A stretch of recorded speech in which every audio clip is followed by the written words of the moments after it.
The Chaplain's Tale as told to Michael Zand. Inaudible words. Into this world, this anti-world. Yes, into this place like no other.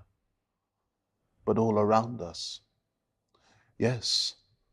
And then he said, for you, my brothers, yes, for you yourselves are our letters, brothers, and you are written on our hearts. You are known and read by everyone.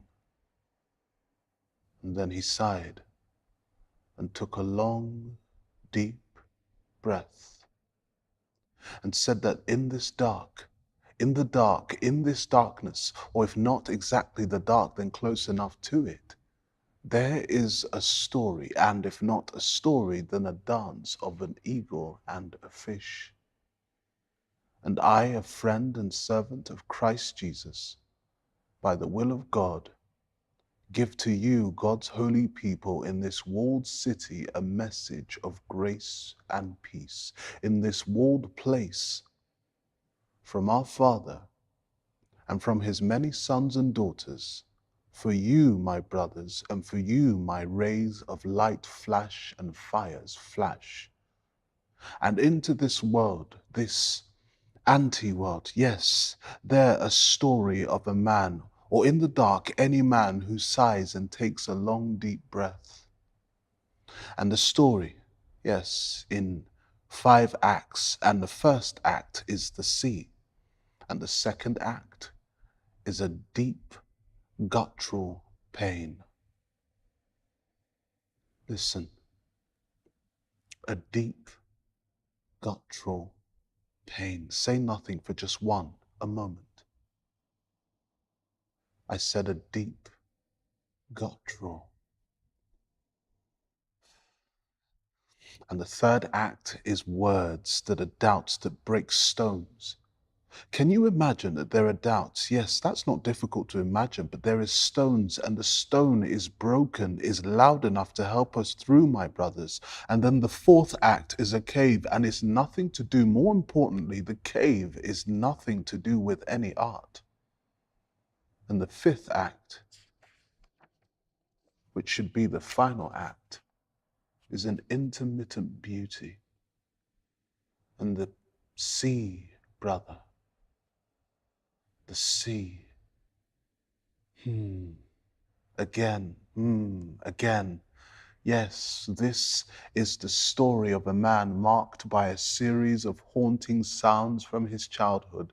And these sounds that he heard and understood, but whose meaning he was to forget. These sounds are, yes, these are sounds that he heard on one particular occasion. These are sounds that he heard when he witnessed the, yes, very good. You see, there is a line.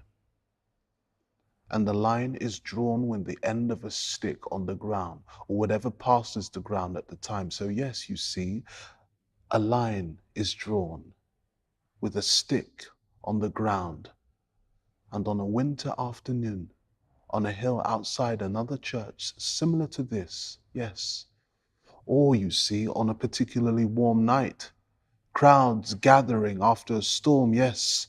Well, whatever.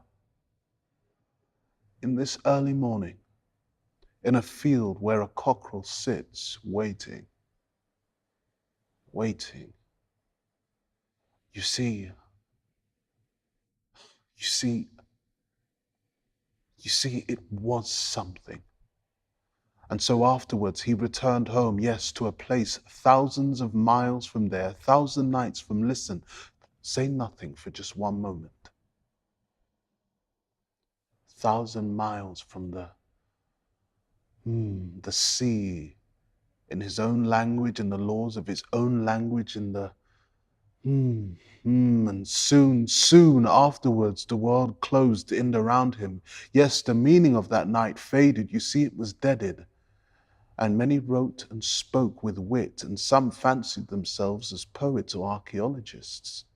And a few even tried to venture beyond digging through the layers, mining under the earth, slipping back and forth, avoiding outcomes drowned in the glory of their own fragments, until disgust, until disgust, until they asked the women and the girls to walk to the bottom of the hill, and they asked them to send down his son too, but he refused. You see, because he wanted to be with him. And then they deep guttural pain and deep guttural pain and a pause and deep guttural pain and head bowed and a pause and inaudible words. And yes, drums and shibboleths and shibboleths and drums and shibboleths and shibboleths and drums, shibboleths, drums, incomprehensible, yes. And they found him in the hinterland searching for some half meanings in the confusion and disorder of his broken words and sounds. And yes, he had a new language, and this was his only language because it was the only language he could now trust was, you see. Very good. Because outside, his brothers, outside of the walls, he could hear someone he didn't know who was breaking stones. And the more he touched the walls around him, the more he realized how ordinary they were. As if they were built to match a pencil sketch a small child might do if he were told to draw walls. And he said, the guards tell me they are surfaces membranes between us. And he said, I hope they are. I hope so. I hope they are, because if they are between us, then they makes us us, because they make us us. And he learnt to write his poetry on the walls in the hope that his brothers on the outside would see it and take notice, until one day he realized what the noise was he was hearing. The drilling of his cave. He was hearing his brothers on the outside breaking its stone sides. And the like of these children of God that he knew they were. They had seen his words and he had seen them in his dreams.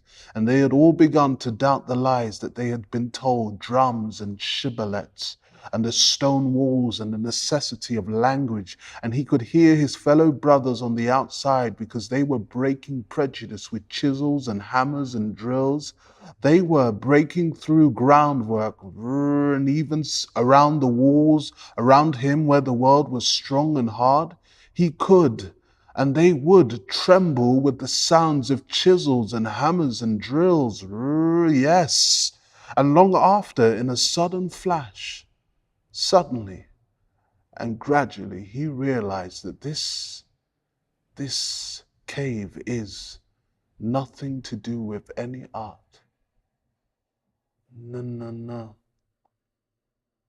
And long after, in a sudden flash, suddenly and gradually, he realized the longer he stayed within its confines, no, no, no, the more he realized that his cave had nothing to do with art, the playful practice of art, or even the illustrated memoirs of art. But instead, it offered a constant drone, a constant repetitive, a dulling of a contraction of a distraction of the whoever, whatever. No, no, no, no, no. And after at first, in a sudden flash, suddenly, gradually, he equated this noise to madness. No, no, no, no. In the brain, in the ears, in the electric discharge from his fingertips and his stories, not torture as such, but constant and repetitive, listless, non-existence, procrastination of the social dynamic. But in time, over a period of many, he learned to harness its energy. However ridiculous it sounds, he realized that the walls of this cave had their own resonance, their own frequency. It had the capability to take his particular experience and freeze its meaning and to transform it into pure form. He had discovered the substances and forces that keep us human and extend the warmth of any place, even his place of perpetual incarceration, throughout the universe. He had become, yes, very good. He had become an exhalation of intermittent beauty. You see, that's the nub of it, my brothers. It's a beauty, yes, but an intermittent beauty of sorts, forged by the pain of Christ Jesus, by the will of God. So you see, the beauty of this story is in two parts.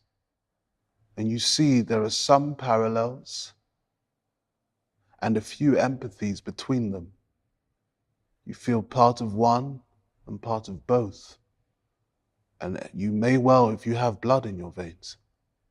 And yes, that one leads directly to the other. Yes, that means you have power. Yes, that you can make rational conjunctions and that you can compartmentalize the sounds and their connotations, and the mind thus casts out and renounces the rich and ample matter of all thoughts and restricts itself to the poverty of a single sequence of sounds which means we need to think again.